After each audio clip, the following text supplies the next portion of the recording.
Greetings to you. Good morning. It's morning where I am being kissed by the sun in Mexico. I'm Janine Folks, and this is Get the Pen. Welcome. Thank you for showing up again today. Thank you. And I hope you have already clicked subscribe. If you have not, I hope you do so today. So I am in Mexico right now.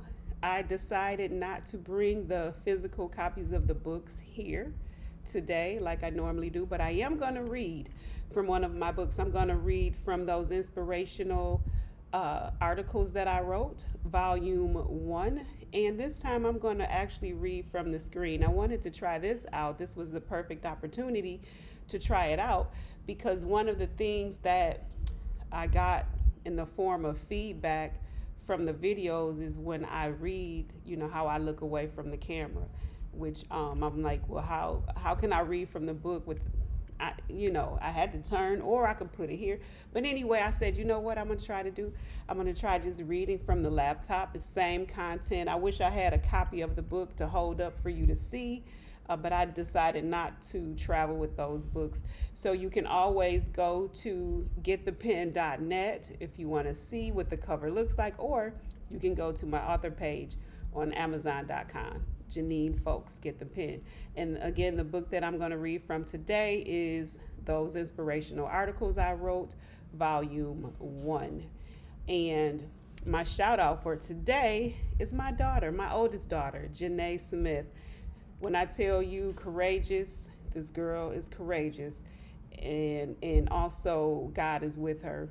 I won't go into details. We've got stories where God has watched over her and protected her when I was miles away, when she went away to college, as God does with all of our children, wherever they are. And it teaches you that even though your children are miles and miles away, maybe off to school, or they decided to move away, that God is still protecting them on your behalf, because even as parents, we cannot be everywhere watching over them all the time, especially once they become adults. We have to trust that God is keeping them as they venture out into this world. And she has, when I tell you, every dream, goal that she said she was going to do in high school, she has done it. She has done everything she said she would. Even the things that I didn't think she could do, she did them. She has done them. She finished school in 4 years. She went to Western Michigan, and then after that, she told me she was moving to New York.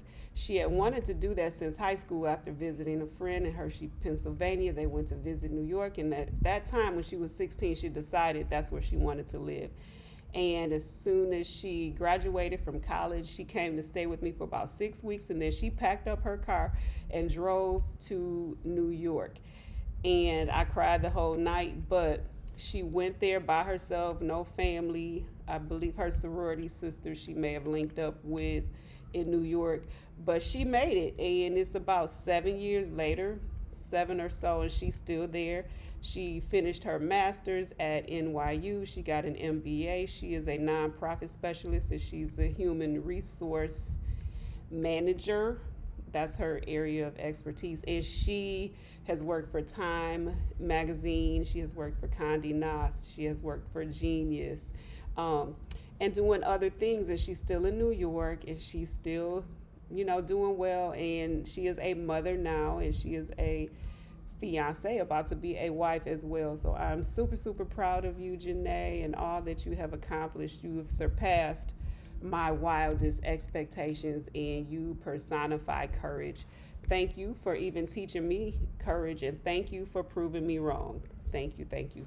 All right, so the reading that I'm going to do today is entitled Elevation, and that's one of the articles from the Telegram. And before I get into that, I like to do a little spiel. So I am in Mexico, and I want to tape outside. It's just so loud out there. So I'm in my room right now, and I may do one on the balcony if it's not too loud.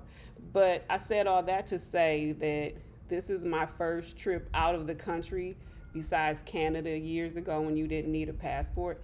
And at 54, it's my first time getting a passport. My intention was to get it years and years ago, but I let life bully me around and did not force it. and so it didn't happen before, but I was able to make it happen now. So I'm grateful. Better late than never. I know there are children who have passports, but that was not my story. I didn't get mine until age 54 for so many reasons. Life had a different path for me, and like all of us, life has different paths, and there's no right path, no wrong path, just different paths. And as long as we reach our destination, however we have to get there, however long it takes, we are not all on the same timeline. Maybe I wasn't meant to have my passport in my 30s or 40s. So in my 50s, here I am. And now that I have it, I'm like, the world is about to be my playground where I want to see as much of it as I possibly can while I can. So that's the goal. And speaking of travel, this article that I'm going to read kind of talks about an experience I had on a flight. It's called Elevation. So I'm just going to read this and we're going to wrap up. Elevation is on page 220 if you look for it. I hope you read all of them because they're all really so good. And I'm not just saying that because I wrote them, but I really love reading them myself. And I wrote these things years ago, and it makes me realize how timeless these writings are, and that is how I know that they are divine. And even though I have evolved and some of my ideologies have evolved as well, the basis of these articles are just timeless, and this is one of them. And I just love reading them. I'm like, man, some of these I wrote 20 years ago, so they still apply. Okay, elevation. I am not excuse me, I'm not a frequent flyer on airplanes, so when I fly I pay close attention. On a recent flight, I observed parallels between the elevation of an airplane and elevation in life. We all want to be elevated. It's a normal progression of things. Growth is a sign indicating that there is life. We naturally want to go higher and higher to higher heights. We want to grow. That should be the natural thing that we want.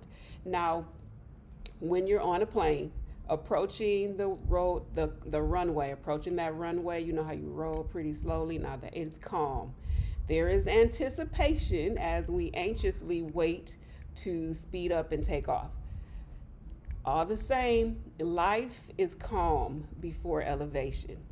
You know elevation is coming, or at least you hope it's coming. You're anticipating your elevation, and you wait anxiously, like trying to see how it's going to unfold. What is it going to look like?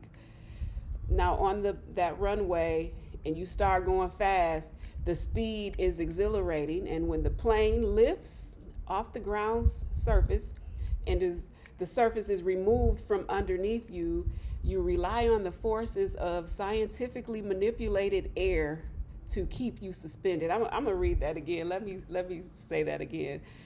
When you start speeding up the runway, that speed is exhilarating, and when that plane lifts and the ground's surface is removed from underneath you, you rely on the forces of the scientifically manipulated air, the way those wings are pointed and slanted, that forces the air under them to lift up this big heavy airplane with all this luggage and all these people and all this metal on it, to lift that up, to manipulate the wind in such a way that it lifts this big device, this big heavy device.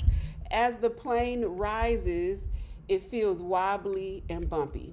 They call it turbulence, and this is normal as the aircraft adjusts to the change in altitude. Pressure changes, and it may cause your body to react, like popping ears. As you elevate in life, it's rocky in the beginning, and as you and those around you adjust to your new position, pressure increases, and it may have different effects on you. You must buckle up with your seatbelt during this time. So when you're taking off, you know how you can't take your seatbelts off until things settle down and stabilize. It can get like that in life when you're elevating. It can get rough. So buckle up. You know how people tell you buckle up when they know something's about to get rough in life? Put your seatbelts on. As you go higher and higher, things will stabilize. So that turbulence is just temporary. And this can take a while. You're then allowed to remove your seatbelt and walk to the restroom if needed. So once things settle down, once you're elevating in life, that calm returns. Even here, the plane can still run into air that causes periodic turbulence just in life. Even when things get a little bit easier, you can still run into bumps along the way. One thing you have to do and remember is turbulence does not necessarily mean you're going to crash, okay? It helps when you are warned about it coming, so you can kind of brace yourself, or this is expected. Then you're not freaking out. Okay, they said we're going to have turbulence, and you understand what it is, and you understand that you're going to get through it. You're a little more confident when you're warned ahead of time. Now, in life, turbulent times do not mean you will crash. It just means brace yourself and ride it out. Rough patches are bound to hit and to exist, but be cautious. Don't panic. You don't have to panic. Just know you're going to get through it. Just hold on and wait it out, ride it out. While you're riding high, be sure to enjoy the view. While you're up there, you can see if it's not cloudy. Enjoy the view. Take a nap. Get a window seat if you can and take it all in. Some would rather be distracted and remain oblivious to the altitude, but some of us like to see as much as